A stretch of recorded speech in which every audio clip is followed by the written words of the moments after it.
دو رنگی چھوڑ دو یک رنگ ہو جا. کیا فرمایا؟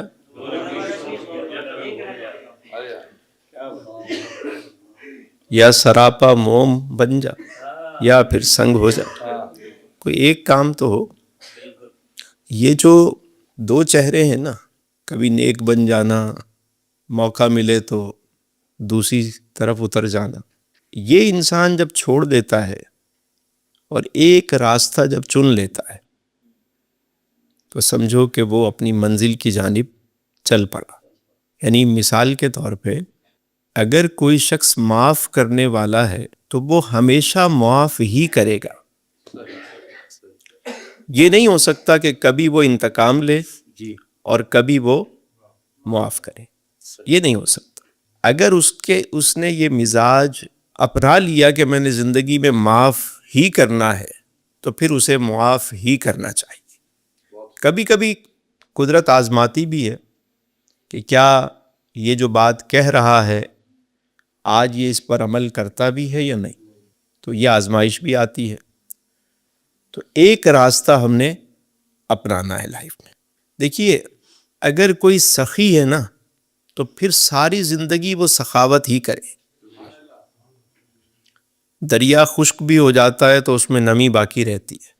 حامد بھائی بہت اچھے سے سمجھتے ہیں کہ دریائے سندھ میں جب پانی کم ہو جاتا ہے تو اس میں اتنی نمی ہوتی ہے کہ لوگ وہاں پہ فصل اگا لیتے 6 مہینے تک فصل تیار. وہ نمی یعنی خشک ہونے کے باوجود بھی وہ بانٹنا نہیں چھوڑتا، کیونکہ وہ دریا ہے، اس کی فطرت ہی بانٹنا ہے، تقسیم کرنا.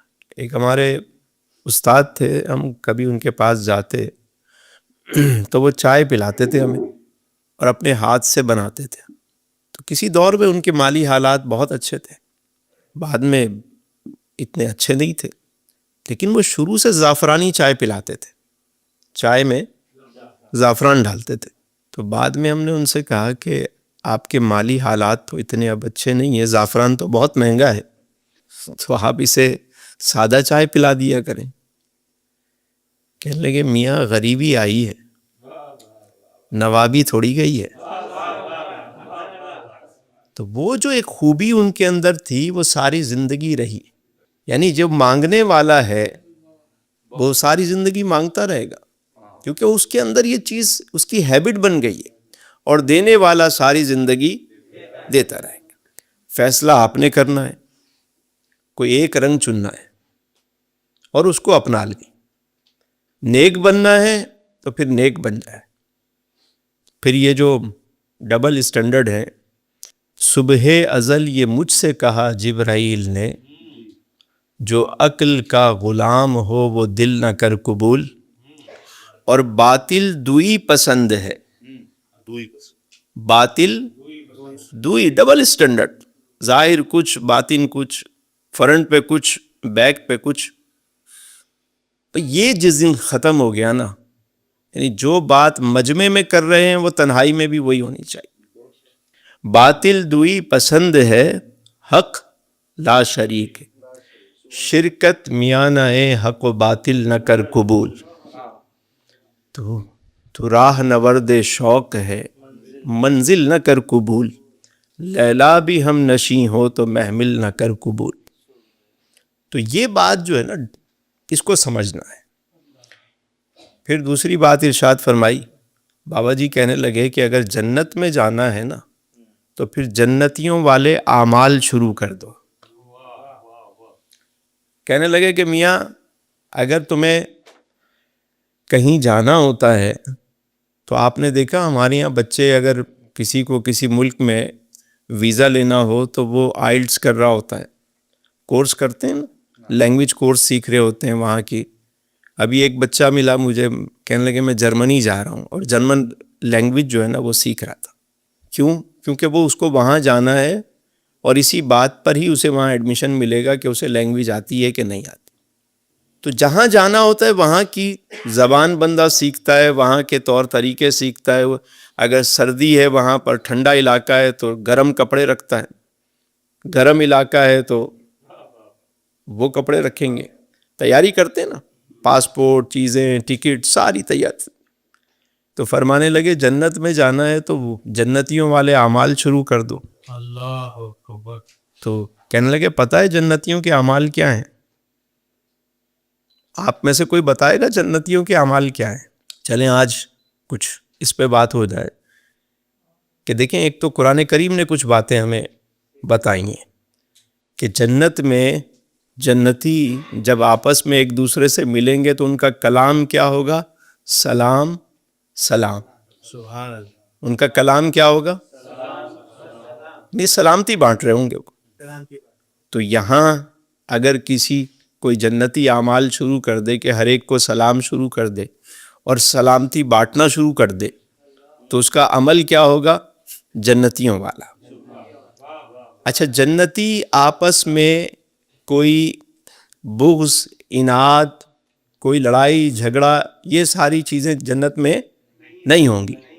اور اگر کوئی یہ باتیں یہاں اپنا لے، دل کو صاف کر لے، کسی سے بغض نہ رکھے، اناد نہ رکھے تو اس کا یہ عمل کیا ہوگا؟ اچھا اور کوئی بتائے گا جنتیوں کا عمل؟ جی جنت میں جھوٹ نہیں ہوگا. تو اس کا مطلب کیا ہوا؟ سچ بولنا ہے. سچ بولنا ہے. ٹھیک ہے.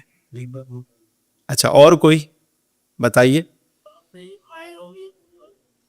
اچھا جو بندے کی خواہش ہوگی وہ پوری ہو جائے گی.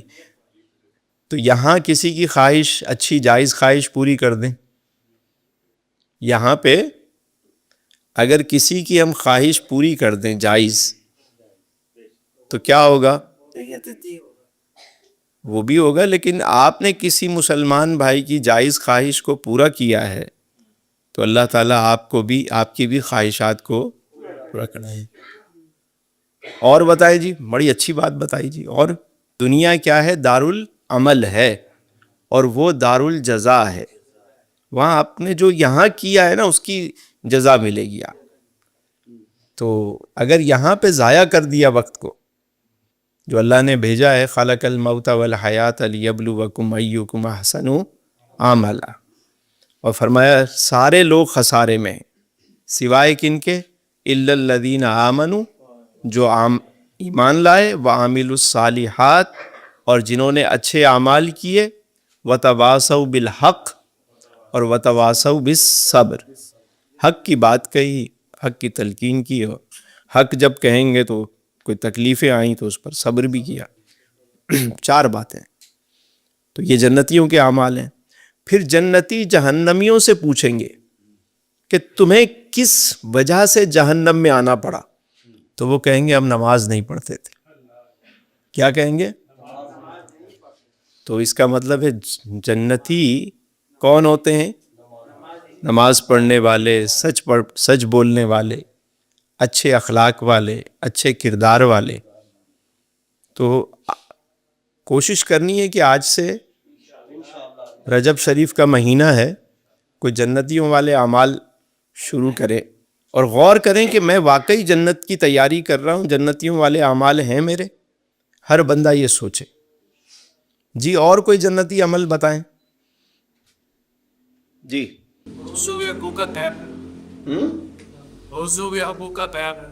ہاں، پڑوسیوں کے حقوق کا خیال رکھنا. یہ نہ ہو کہ قیامت کے دن سارے پکڑ کے کھڑے ہوئے ہوں کہ بھائی اس نے تو ہمارے ساتھ یہ کیا، ہمارے ساتھ یہ کیا.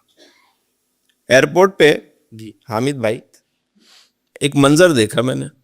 ٹریولنگ بہت زیادہ ہوتی ہے تو میں نے دیکھا کہ جب لائن لگی ہوتی ہے نا تو اکثر کاؤنٹر پہ پہنچ کے نا لڑائی شروع ہو جاتی ہے.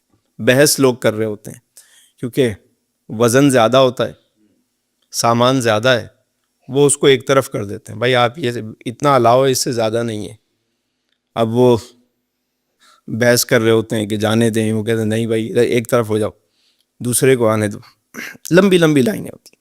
اب تو میں نے دیکھا کہ بہت سارے ایئرپورٹس پر یہ کاؤنٹرز ہوتے ہیں کہ اگر کسی کے پاس لگیج نہیں ہے تو وہ بس اگر اس نے پہلے سے ہی آن لائن چیک ان کر لیا ہے تو بس بورڈنگ لے اور سیدھا سیدھا نکل جائے. ہاتھ میں ہینڈ کیری اور یوں گیا وہ بندہ.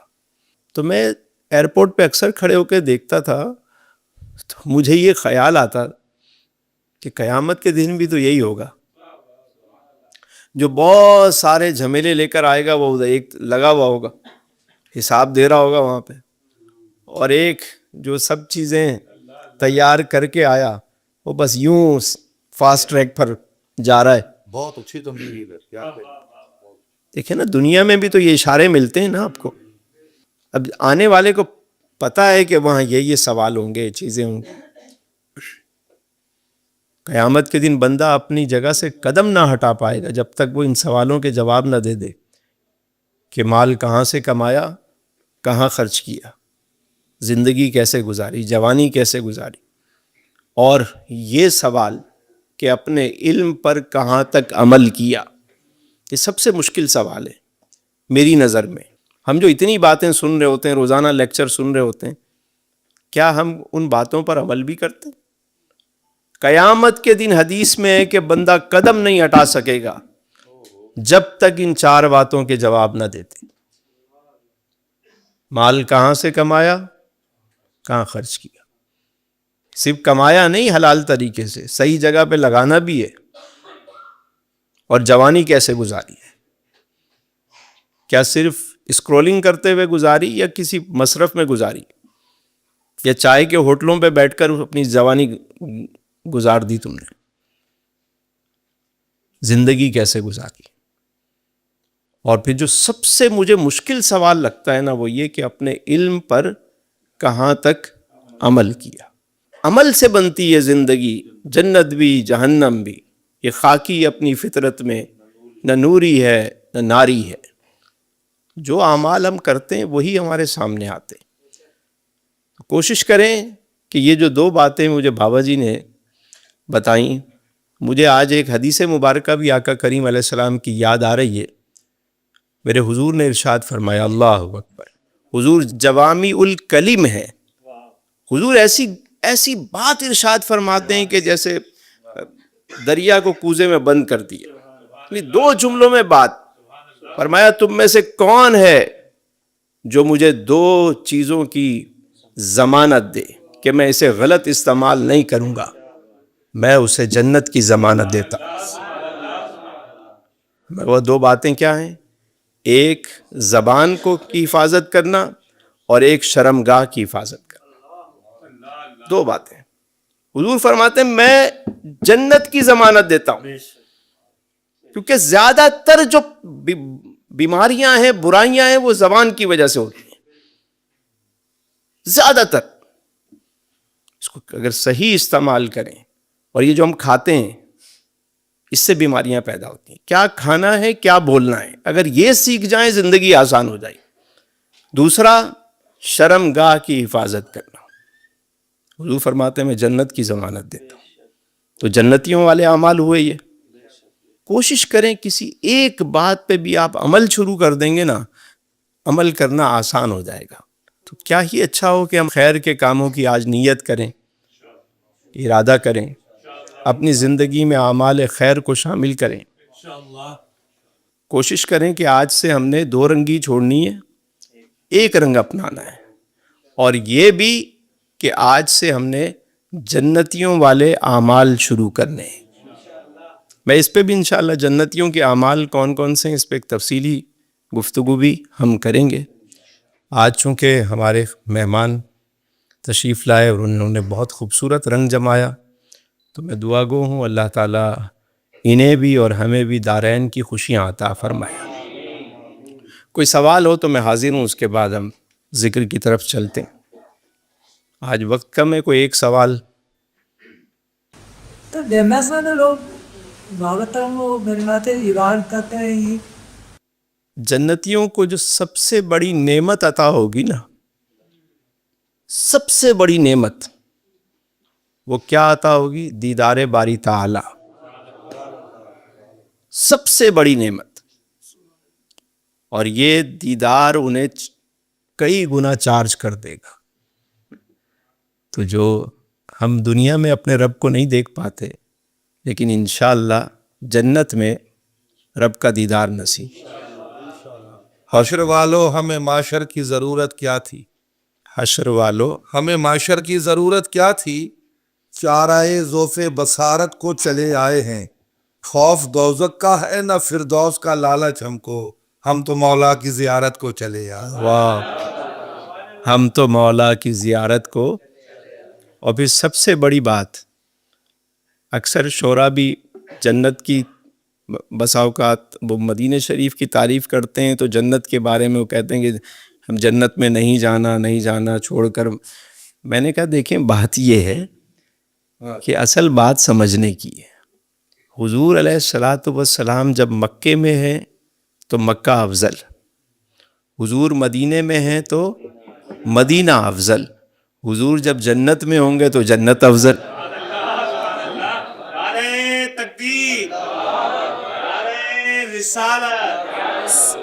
یہ بات حضرت شاہ عبد الحق محدث دہلوی رحمۃ اللہ نے بڑے خوبصورت انداز میں سمجھائی۔ فرماتے ہیں کہ مصلی بدلتا ہے تو شرف بدلتا ہے۔ فرمایا امام اگر مصلی محراب کے پاس رکھے تو زیادہ ثواب کہاں ہوگا؟ 27 گنا پیچھے امام کے، اسی جگہ پہ، جو جتنا قریب ہوگا اتنا زیادہ اجر ہے۔ لیکن مصلی اگر امام اٹھا کے صحن میں آ جائے تو اب شرف کہاں ہوگا؟ اور اگر مصلی اٹھا کے امام چھت پہ چلا جائے تو اب ثواب کہاں ہے؟ جہاں مصلی ہوگا وہیں شرف ہوگا۔ تو اسی طرح جہاں میرے حضور ہیں وہیں پہ سب کچھ ہے۔ تو حضور جنت میں ہوں گے تو غلام بھی جنت میں ہوں گے۔ اللہ تعالیٰ سے دعا ہے کہ اللہ تعالیٰ ہم سب کو آسانیاں عطا فرمائے اور آسانیاں تقسیم کرنے کا شرف عطا فرمائے۔